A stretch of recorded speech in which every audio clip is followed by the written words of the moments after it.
할렐루야. 오늘은 출애굽기 13장 말씀 함께 은혜를 나누겠습니다.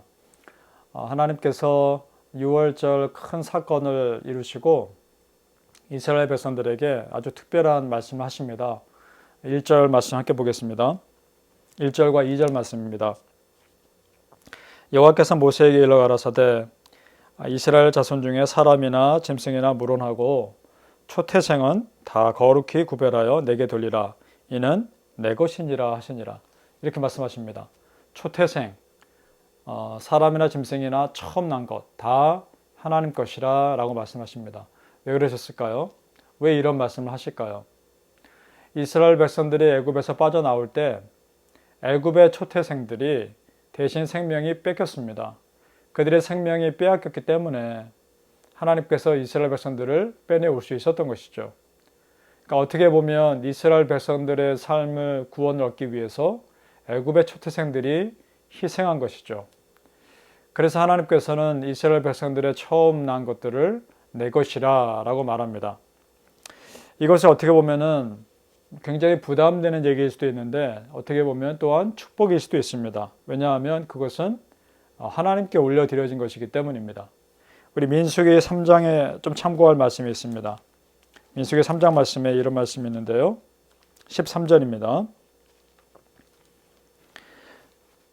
처음 난 자는 다 내 것임은 내가 애굽 땅에서 그 처음 난 자를 다 죽이던 날에 이스라엘의 처음 난 자는 사람이나 짐승을 다 거룩히 구별하였음이니 그들은 내 것이 될 것임이라. 나는 여호와니라. 맞습니다. 민수기 3장 오늘 13절 말씀에서 오늘 이 하나님께서 출애굽기 13장에 하시는 말씀에 대한 이유가 분명히 나오고 있습니다. 애굽에서 그렇게 한 대가가 있었기 때문에 지금 이스라엘 민족의 처음 난 것이 하나님 것이라 라고 말씀하고 있는 것입니다. 자, 그렇다면 여러분, 하나님 것이면 하나님의 일을 하게 되어 있습니다. 그리고 하나님의 전에서 일을 하든 하나님의 성막에서 일을 하든 그렇게 하게 되어 있습니다. 그런데요, 사실상 이것은 불가능합니다. 이스라엘 백성들의 온 백성의 처음 난 사람들이 하나님의 일을 할 수는 없고 또 그렇게 하기엔 너무 많은 인원이거든요. 그래서 민수기 18장에 보면 이런 구절이 있습니다. 하나님께서 어떻게 보면 예외 조항을 두신 거죠. 민수기 18장 16절입니다. 15절 먼저 보는 게 더 좋을 것 같습니다. 15절에 이렇게 되어 있습니다. 여호와께 드리는 모든 생물의 처음 나는 것은 사람이나 짐승이나 다 내 것이로되 사람의 처음 난 것은 반드시 대속할 것이요 부정한 짐승의 처음 난 것도 대속할 것이며 그 사람의 속할 때는 내가 정한 대로 성소의 세겔을 따라 은 5세겔로 속하라 라고 되어 있습니다. 그러니까 은 5세겔을 주면 그걸 대신해서 속한 것으로 인정하시겠다는 것이죠. 처음 난 것으로 인정하시겠다는 겁니다. 그리고 그 사람은 일반적인 삶을 살 수 있는 것입니다. 은 5세겔은요, 그 당시 기준으로 봤을 때 6개월치의 품삯 정도로 계산될 수 있습니다. 적은 금액이 아니죠. 꽤 부담이 되는 금액일 수 있습니다. 액수일 수 있습니다. 하나님께서 그걸 모실 리가 없음에도 그렇게 말씀하신 이유는 하나님께 드려진다는 것이 얼마나 무게 있는지에 대해서 말씀하고 싶으신 것이 아니었을까 이런 생각을 해봅니다. 여러분, 우리가 하나님께 내 처음 것을 드린다는 것은 어떻게 보면요, 나의 전부를 드린다는 의미가 있습니다. 이 처음 것을 주신 처음 것이 내 힘의 첫 열매 아닙니까? 그것을 드린다는 건 내 전부의 마음을 드리고 온 에너지를 다 하나님께 드린다는 의미가 되는 것입니다. 그리고 11조도 마찬가지인 것이죠. 10의 1을 하나님께 드린다는 것은 10의 1만을 드리는 것이 아니라 내 가진 것 전부가 다 하나님 것입니다 라는 믿음의 고백인 것입니다. 그래서 중요한 것입니다. 우리가 하나님 믿으면서 내 첫 마음을 또한 간직하고 있다는 것도 그런 맥락에서 이해될 수 있습니다. 내가 예수님 믿고 하나님 믿고 구원받아 감격 가운데 있었던 그 첫 마음, 내가 아직도 간직하고 있다는 것은 하나님, 그 마음을 내가 아직까지 하나님께 드리고 있습니다 라는 고백 아닐까요? 여러분, 오늘 초태생이 다 내 것이라 라고 말했던 하나님 말씀 보면서 그럼 나는 첫마음을 아직도 간직하고 있는가? 그리고 내 가진 모든 것이 다 하나님의 것임을 고백하고 있는가? 그런 생각을 좀 해봤으면 좋겠습니다. 바라기는 오늘 이 큐티에 참여하는 우리 모든 성도님들이 은혜 가운데 있었던 그 첫 은혜, 하나님께 드렸던 첫 열매, 그때 그 감격과 감사의 순간 기억하시고 여러분의 평생의 삶 가운데 그때 그 감격이 끊이지 않기를 예수님 이름으로 축복합니다. 그리고 오늘 하나님께서 이스라엘 백성들을 애굽에서 인도하여 내셨고 구원하시는데 새로운 작전이라고 할까요? 계획을 말씀하십니다. 자, 17절에 보니까요. 바로가 백성을 보낸 후에 블레셋 사람의 땅의 길은 가까울지라도, 자, 이게 무슨 말씀이냐면요. 애굽에서 가나안 땅으로 가기의 지름길은 지중해 해안길을 따라 올라가는 길입니다. 그런데 하나님께서 그 길을 가지 않게 하십니다. 거긴 블레셋 족속이 기다리고 있었거든요.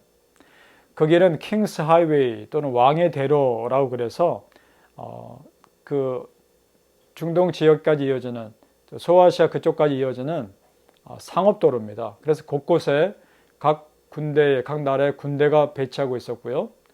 처음부터 크고 작은 전쟁을 치러야 하는 그런 지역입니다. 그래서 하나님께서요, 그 길을 막으십니다. 왜 막으셨는지 이유가 나오는데요.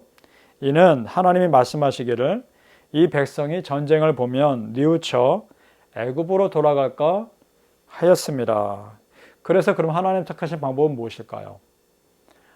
돌아가는 길이긴 한데요. 조금 이상한 길을 가게 하십니다. 18절에 그러므로 하나님이 홍해의 광야길로 돌려 백성을 인도하심에 이스라엘 자손이 애굽 땅에 상호를 지어 나올 때 이렇게 되었습니다. 광야길에서 돌이켜서 홍해가 가로막고 있는 그 길로 인도하십니다. 14장 1절에 보니까 이렇게 되었습니다. 2절이죠. 이스라엘 자손을 명하여 돌이켜서 바다와 믹돌 사이에 바하히롯 앞 바알스본 맞은편, 지명이 계속 나와서 좀 혼란스러울 수 있는데요. 바닷가에 장막을 치게 하라라고 되어 있습니다. 이 바닷가는 홍해바다입니다. 자, 여러분, 홍해바다면 뒤에 갈 길이 없지 않습니까? 그런데 하나님은 오히려 그 길을 돌이켜서 막다른 길로 인도하십니다. 왜 그러실까요? 하나님께서 우리의 내가 생각하는 지름길을 막으시고 어떻게 보면 내가 보기에 돌아가는 길을 가게 하실 때는 분명 이유가 있는 겁니다. 오늘 말씀 13장 21절과 22절을 보면 그 이유가 조금씩 드러납니다. 여호와께서 그들 앞에 행하사 낮에는 구름기둥 밤에는 불기둥으로 그들에게 비치사 주야로 진행하게 하시니 낮에는 구름기둥 밤에는 불기둥이 백성 앞에서 떠나지 아니하니라. 자, 여러분, 내가 생각하는 지름길에서 벗어나 하나님이 인도하시는 돌아가는 길처럼 보이는 길로 갔더니 그곳에서 기다리고 있는 것은 구름기둥과 불기둥입니다. 물론 홍해가 가로막고 있지만 구름기둥과 불기둥으로 인도하신 하나님은 그 가로막혀 있는 홍해 같은 상황을 분명히 뚫고 가게 하실 것을 믿게 하는 것입니다. 하나님께서 내가 생각하는 길을 막을 때 그때는 예비하신 은혜가 있기 때문입니다. 믿으십니까? 하나님의 그런 신실하심을 믿기를 축복합니다. 어떻게 보면 내가 보기에는 돌아가는 길 같으나 사실은 그것이 오히려 지름길일 수 있습니다. 여러분, 빨리 지름길로 가는 것보다 더 중요한 것은 바른 길로 가는 것입니다. 속도보다 더 중요한 것은 방향입니다.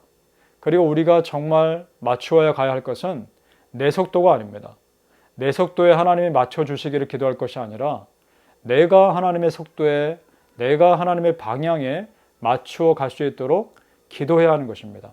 그러한 믿음을 달라고 우리 함께 기도합시다. 하나님께서 나를 어떤 길로 인도하시든 내가 보기에 비록 이 길이 멀리 돌아가는 길 같다 할지라도 하나님 인도하시는 길이라면 그 길이 정말 맞는 길이고 바른 길이라는 그 믿음 달라고 기도합시다. 하나님께서 우리를 반드시 하나님이 원하시는 좋은 길로 인도하실 줄로 믿습니다. 그 앞에 홍해가 막혀 있다 할지라도 상관없습니다. 여호와 하나님의 인도하심이 있을 것이기 때문입니다. 구름기둥과 불기둥이 나를 인도하실 것이기 때문입니다. 오늘 하루의 삶도 그런 하나님의 보호하심이 체험되어지는 그런 하루 되시기를 예수님의 이름으로 축복합니다.